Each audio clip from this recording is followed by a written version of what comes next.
लेकिन आज़ादी के बाद भी आज तक इस देश में पिछड़ा वर्ग की जनगणना कराने से सरकार अब भी भाग रही है। पीछे लोकसभा सत्र चला करे और पिछड़ा वर्ग के हितों को ध्यान में रखते हुए अपनी इस अनकॉन्स्टिट्यूशन नोटिफिकेशन को रद्द करे और केंद्र की तर्ज के ऊपर 1993 और 1995 का जो नोटिफिकेशन आरक्षण के संबंध में उसी को ही लागू करे।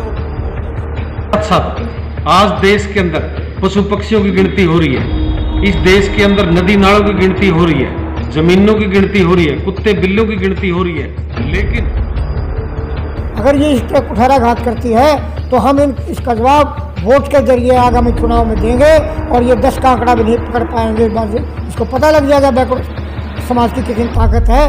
हमें वो ये ना समझे, हम बिल्कुल शांति। अपना नाम बताइए, परिचय दीजिए। मैं प्रोफेसर RC लिम्बा, प्रदेश अध्यक्ष पिछड़ा वर्ग कल्याण महासभा हरियाणा। बताएंगे, आज पिछड़ा वर्ग कल्याण महासभा हरियाणा का सम्मेलन था जी, क्या विशेष बातें रही? आज पिछड़ा वर्ग कल्याण महासभा हरियाणा की बुद्धिजीवी प्रकोष्ठ की एक प्रदेश स्तरीय गोष्ठी यहाँ रखी गई है, जिसमें विभिन्न मांगों के अतिरिक्त आज मुख्य मुद्दा जो BC क्रीमी का रहा है। BC क्रीमी के अंदर 1992 का जो इंदिरा साहनी बनाम भारत सरकार का 9 जजों की संवैधानिक बेंच का एक फैसला आया, उसमें क्रीमी लेयर और नो क्रीमी लेयर में कैटेगरी में डिवाइड किया गया सब बैकवर्ड क्लासेस को। और उसमें ये माना गया था कि आरक्षण का जो आधार है वो सामाजिक और शैक्षणिक पिछड़ापन है, ना कि आर्थिक पिछड़ापन। और उन्होंने क्लासिफाई किया कि क्रीमी लेयर में कौन कौन सी कैटेगरी आएंगी और नॉन क्रीमी लेयर में कौन कौन सी कैटेगरी आएगी।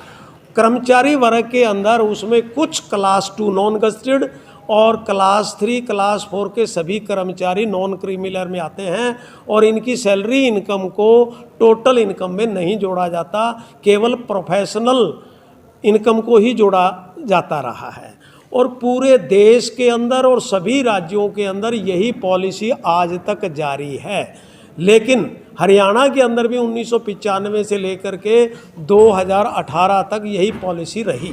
हरियाणा सरकार की इस बीजेपी सरकार ने आरक्षण को ख़त्म करने के उद्देश्य से 2016 के अंदर एक नोटिफिकेशन लेके आई और 2 साल तक उसको दबा के रखा ताकि लोगों में कोई असंतोष ना फैले। और जून 2018 के अंदर उसको अचानक से लागू कर दिया, जिसके विरोध के अंदर लोग हाई कोर्ट के अंदर गए। हाई कोर्ट ने उस 2016 की नोटिफिकेशन को सेट असाइड कर दिया और नए एग्जिस्टिंग पॉलिसी के आधार पर जो है एडमिशन देने का सरकार को आदेश दिया।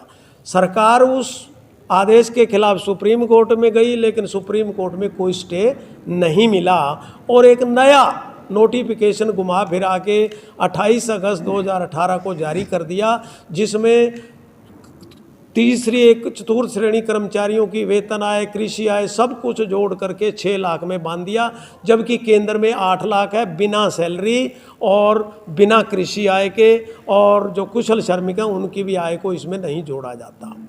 महासभा ने सुप्रीम कोर्ट में जनहित याचिका लगा करके इस लड़ाई को लड़ा और 3.5 साल की लंबी लड़ाई के बाद 24 अगस्त 2021 को सुप्रीम कोर्ट ने फैसला देते हुए हरियाणा सरकार के दोनों ही नोटिफिकेशनों को अनकॉन्स्टिट्यूशनल बता करके रद्द कर दिया और सरकार को 3 महीने के अंदर अंदर नया नोटिफिकेशन सुप्रीम कोर्ट के ही इंदिरा साहनी केस के अनुसार जारी करने का आदेश दिया।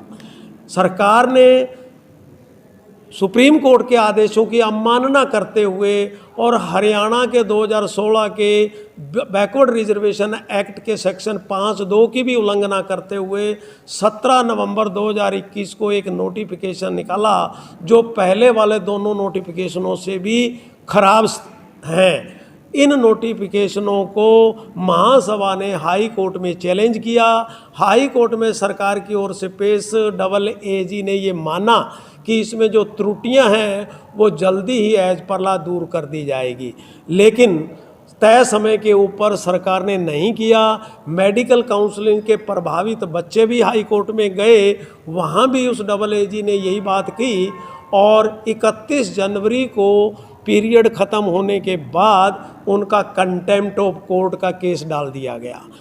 और कंटेम्प्ट से बचने के लिए हरियाणा सरकार ने एक मिसलीडेड अनकॉन्स्टिट्यूशनल स्पीकिंग ऑर्डर जारी किया प्रिंसिपल सेक्रेटरी SCBC की ओर से, और उसके खिलाफ उस ऑर्डर को चैलेंज करने के लिए अब महासभा दोबारा से हाई कोर्ट में जो है याचिका डाल दी है।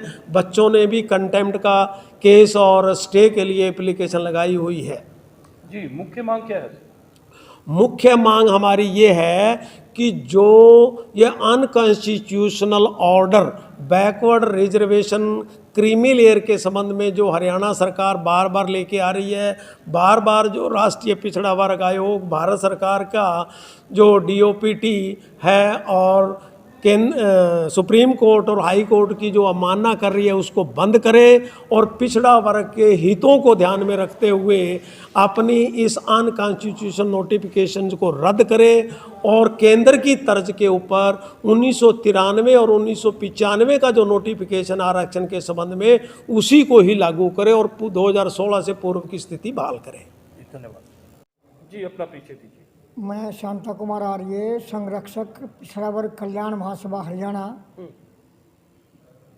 वैसे तो प्रधान जी ने बहुत सब कुछ बता दिया है, लेकिन अब हम अपने पिछड़ा वर्ग को जन जागरण अभियान के थ्रू हम रथ यात्रा निकालेंगे, समाज को जागरूक कर रहे हैं और भी ज़्यादा जागरूक करेंगे।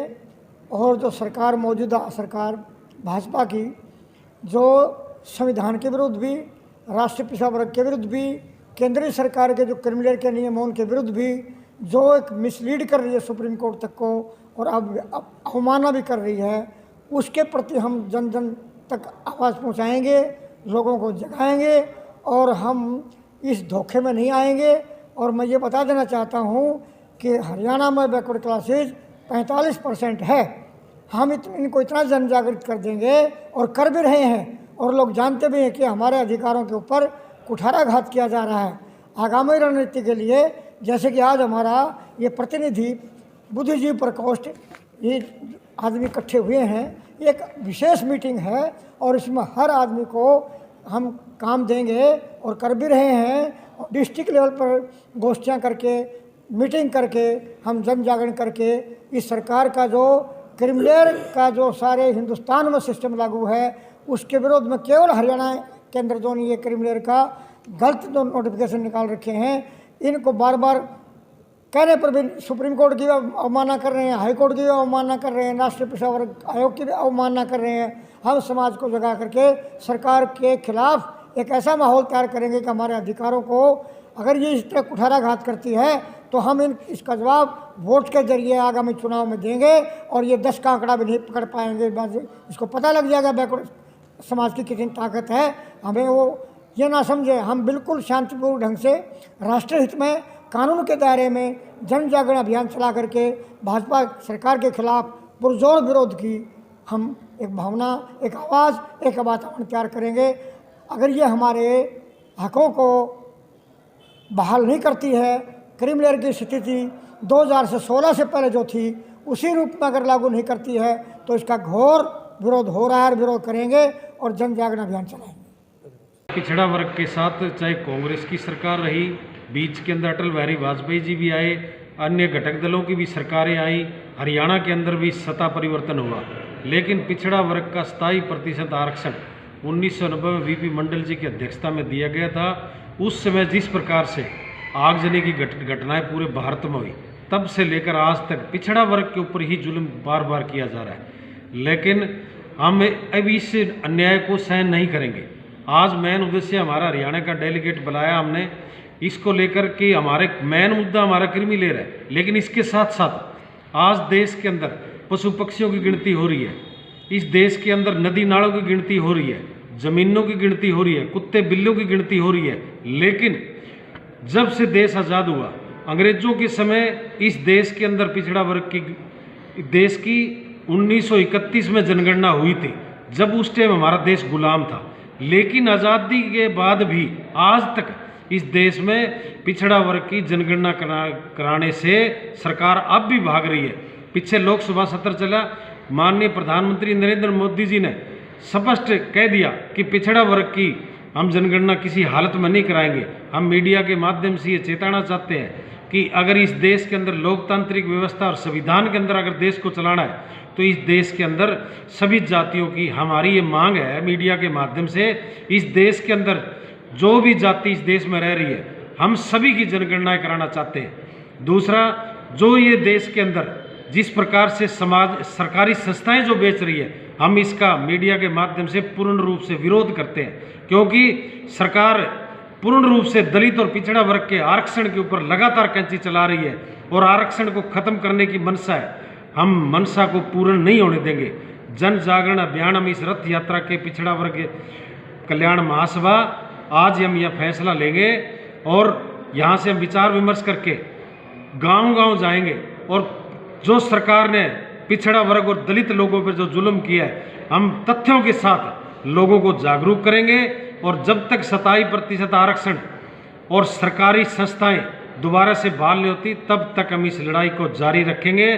और आने वाले समय में पिछड़ा वर्ग ने सबसे ज़्यादा वोट बीजेपी को, कांग्रेस पार्टी से तंग आकर दिया था कि हमारे को शायद ये पार्टी न्याय देगी, लेकिन इस पार्टी ने भी हमारे साथ बहुत गहरा जुल्म किया है। हमारे बच्चों की नौकरियां तक सारी खा गए और हमारे साथ आज भी लगातार हमारे बच्चों की नौकरियां खाई जा रही है। पूर्ण डट के हम इस मीडिया के माध्यम से हम चेताना चाहते हैं सरकार को, या तो हमारी मांगे हैं उनको जल्दी से जल्दी संज्ञान ले, नहीं अदरवाइज हम आने वाले समय में जो भी एमएलए गांव में जाएगा उससे हम सवाल जवाब करेंगे।